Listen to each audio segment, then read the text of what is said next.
চাঁদাবাজির নতুন স্টাইল, প্রত্যেকটা গাড়িকে ঠেকিয়ে ঠেকিয়ে এইভাবে চাঁদাবাজি করার মানে কি?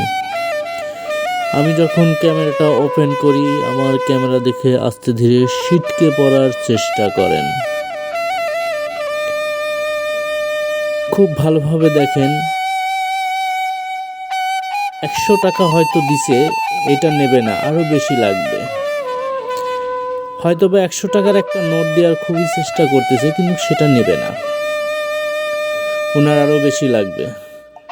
আরে ভাই, এ কোন ধরনের চাঁদাবাজি? চাঁদাবাজির একটা লিমিট থাকে।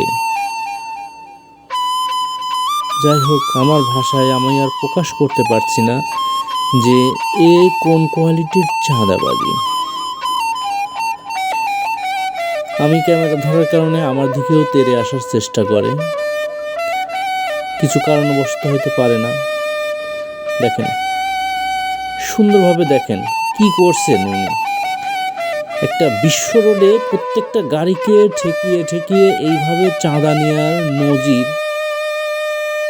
প্রকাশ্যে আর হতে পারে না।